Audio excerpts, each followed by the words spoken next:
Hi, it's Daniel. Hi, it's Kim. It's Kit. My name is Lito, and welcome to another video by the Entropy system. Today, we are talking about system relationships. So she's so very cuddly lately. Today we're going to be talking about inner system relationships, not just like the romantic ones between Jonathan and Jacob, but just kind of how we all view one another and get along together. Believe it or not, we have varying degrees of like and dislike for one another, which really took Wynn by surprise. I guess she kind of thought that since we all are in a system together and that we all basically get along with her, that meant that we all automatically super got on with one another, which is not necessarily true for all of us. I mean, that's obviously not true. Like, I was back there and I didn't know anybody. So we are going to make a video and we're going to talk about how we feel about each other so that you can know and then so that Wynn can know, because apparently she does not know, which is odd to me, but is neither here nor there. Jonathan. I actually don't have a lot to do with Jonathan. I see him there, but he's never really actually spoken to me. So he's like very distant. I don't have much to do with him at all. First on the list is Jonathan. He's okay. He's kind of moody. I don't know what I'd really say I am like in relationship to him. He's just not, really charismatic, I guess. Like, there's nothing about him that makes me say, oh, let's get to know him. We don't really cross paths much, so I don't see the point in like going out of my way to say hi, I guess. I have pretty positive feelings toward Jonathan overall. I feel like sometimes he gets a little emotional and, he just kind of has to be reminded that like, hey, there's a bigger, wider world than just like this narrow little view that you have from only living in the headspace. So, I kind of take it upon myself to, God, my bangs.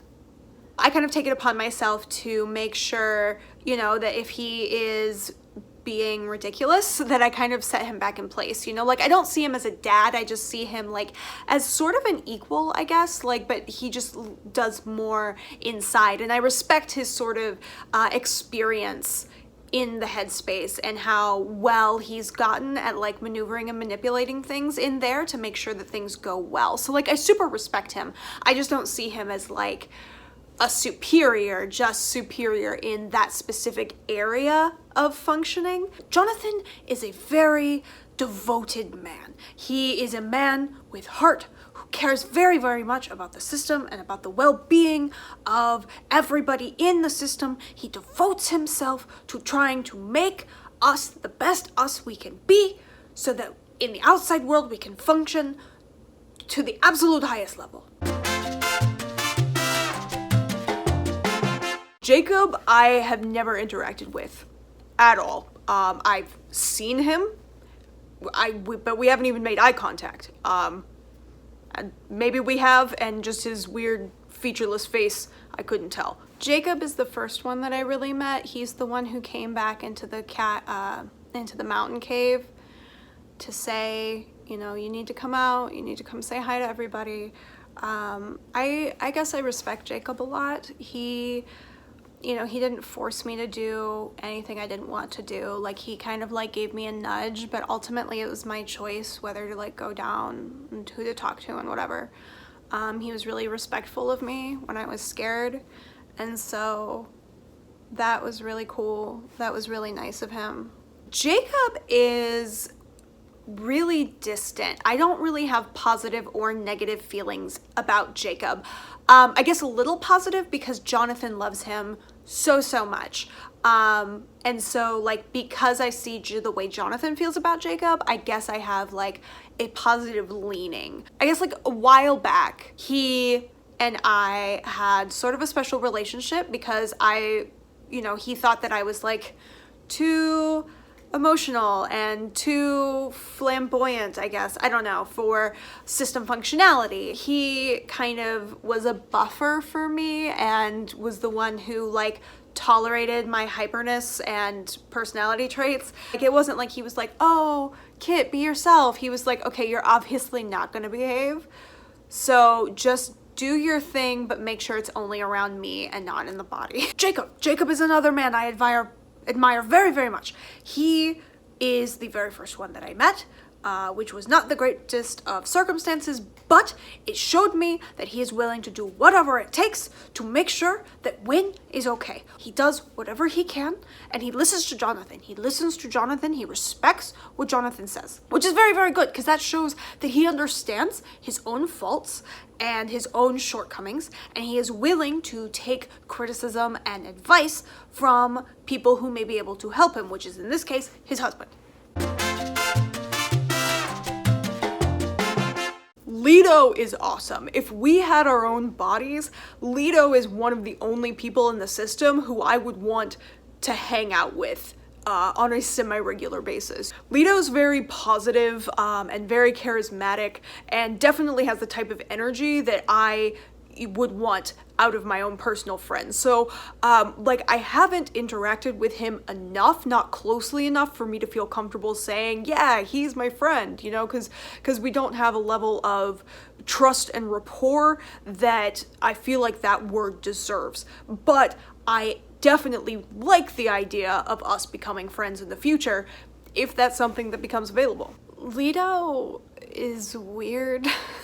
He's just really loud and like in your face all the time. Like, he needs an off switch. I try to just not be around LITO because he makes me feel really uncomfortable. He's too much. LITO, oh my god, I adore LITO. Okay, he is just the cutest. He's so perky and happy, and he's kind of got like the heart of a little, even though he's an adult, so he's got that sort of like innocent view of the world, and he just wants to like explore and have a lot of fun, and I think that is so adorable. Kit. Kit and I, oh, she's a lot.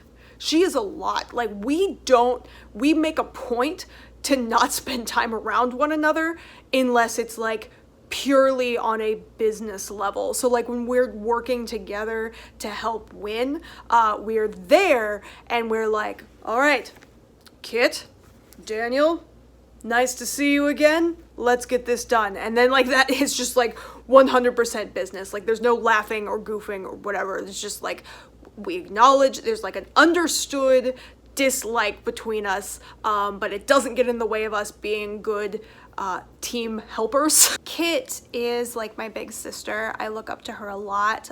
She's very strong, like personality wise. Like, she has a strong personality and a strong spirit, and she, you know, she is a problem solver, and she doesn't let people get her down, and she sticks up for the people she cares about. Like, she's just like everything that I would want in a role model, and so I look up to her a lot. Kit is charming. She is fierce. She does never back down. She feels wonderful about herself, and she goes out and she gets what she wants, and she is a very strong personality, and she helps the system very, very much by being very strong and unshakable, and just goes.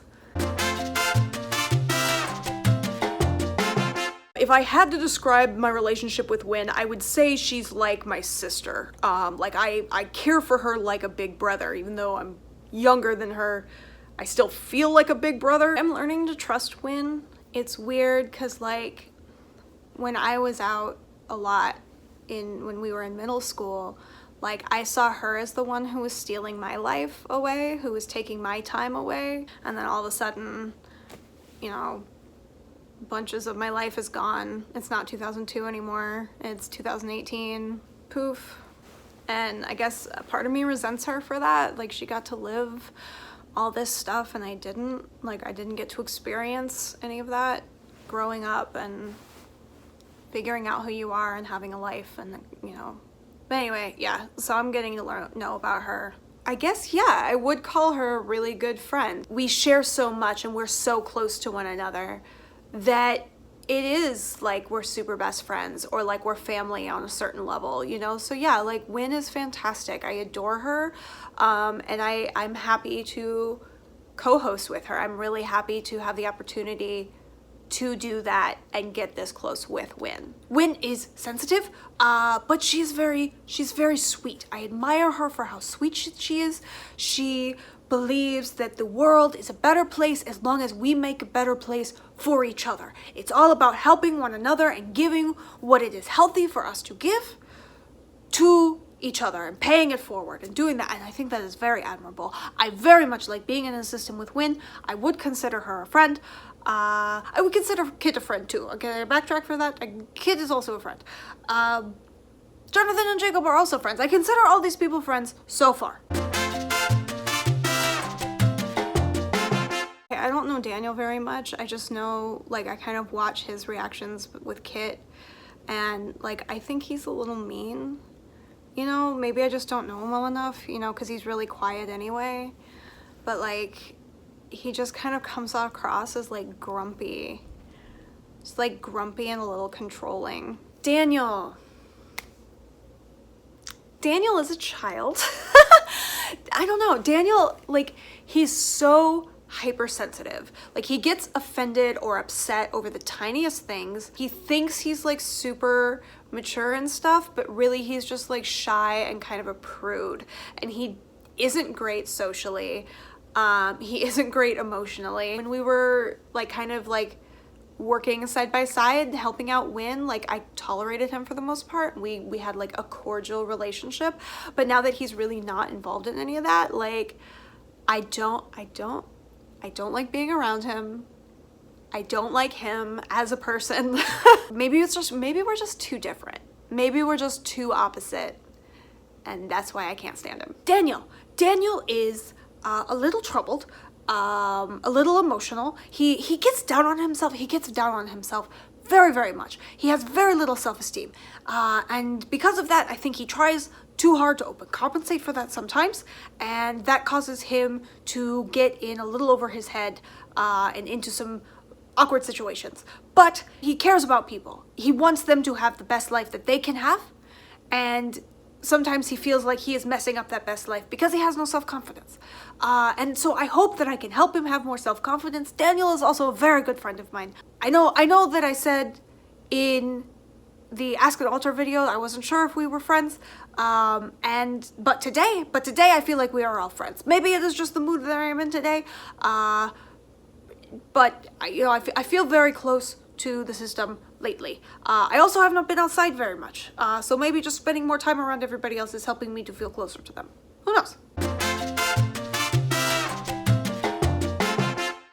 Kim is a sweetheart. Her and I have interacted and hung out together just one-on-one in the headspace, and she was really, really shy at first, and while she, you know, connected to Kit really closely, she would also come back and hang out with me, so, you know, she could have someone who was totally fine being quiet while she was quiet, and we would just sit and be quiet together, you know, and have like muted conversations about really nothing. You know, I probably would say she's like a friend, like a buddy, like maybe another type of like little sister figure. But yeah, I'm quite fond of Kim. I like her quite a bit. Kim is like my little sister. She's so cute.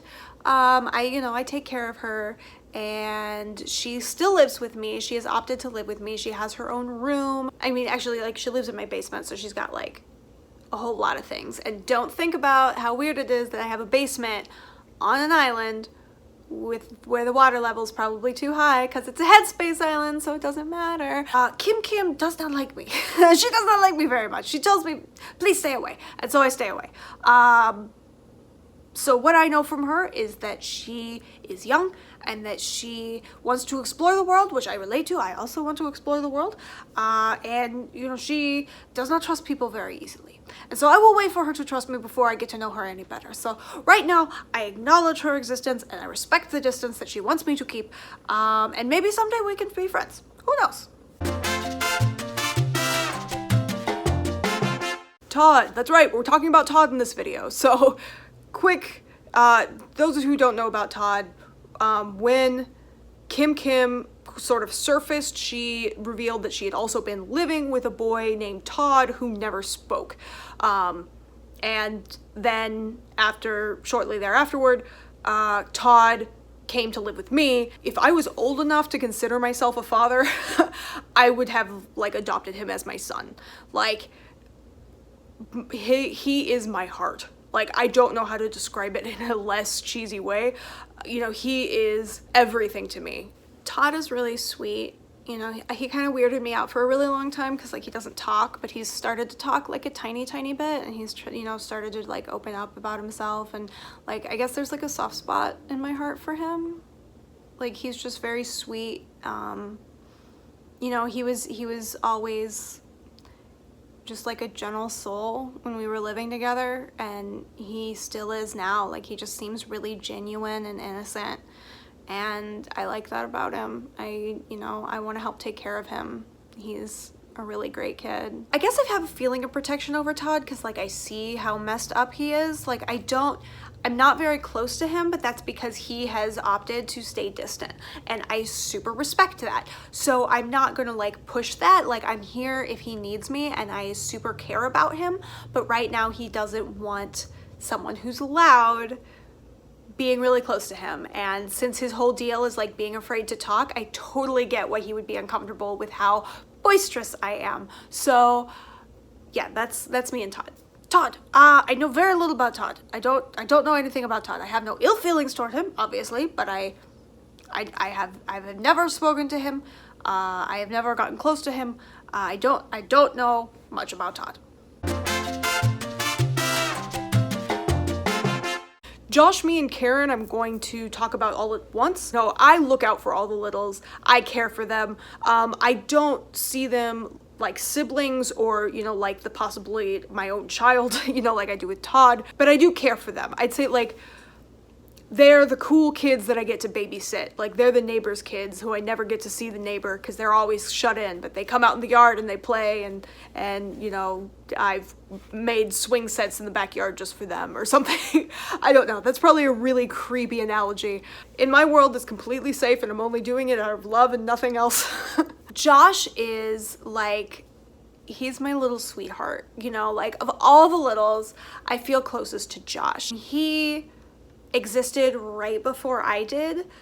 He came in when was 3, or when the body was 3. I came in when the body was 4. So at that time it was just Jonathan and Josh and myself. As of right now, I feel closest to him, more close to him than anybody else in the system, as far as like loving, protective, like I will always be here for you type feelings. Josh is a very bright little boy. He is very bright.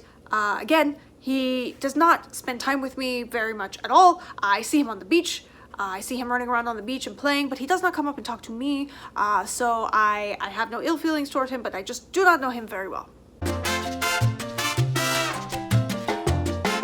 She's fun. I mean, I don't think she likes me very much. She seems a little intimidated by me, and I don't know if that's because I'm new, or if that's because I wear all black and have half black, half white hair, and I'm just kind of like a vision to behold, and maybe not a good way. You know, so she doesn't, like, she's a little like timid around me, but I see her play with the others on the beach, and she's just like spunky and positive. I think that's cute. Me is a cutie pie. I super love the idea that she's going to start aging. I think that's fantastic. I feel like that really speaks to her and her like determination to be, you know, mature and be a helper and knowing what she wants and going after it. So that's really inspiring to me. Way to go, Michelle. Michelle is very sweet. She is she does come up and talk to me. She encourages me to come play with her, which of course I do, because that is so precious. It is so precious.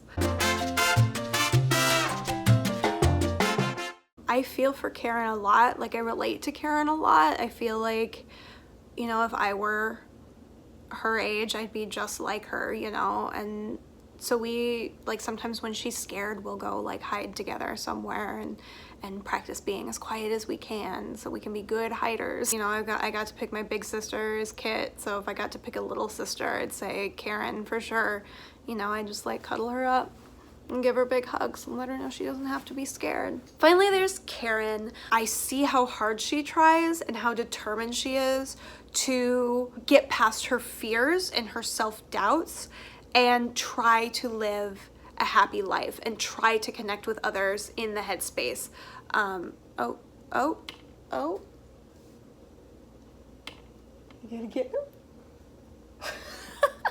So anyway, yeah, that's like super inspiring to me. Karen is super inspiring to me just because she struggles a lot, but she never stops trying, and I think that is really admirable. Karen is very, very scared of everything and everyone, and so she has talked to me. She has come up to me, and I've helped her feel better because she sees how happy I am, hopefully, and she knows that I will spread this happiness to her too. I feel very happy to be a source of happiness for her. So that's how I feel about the system. Rah, rah, rah. That's how we feel about one another, and kind of our inter-system relationships and all that. So did any of those relationships surprise you at all? Did any of them not surprise you at all? You know, let us know. Please don't forget to like, comment, and subscribe, and I hope everyone has a really great day. Bye.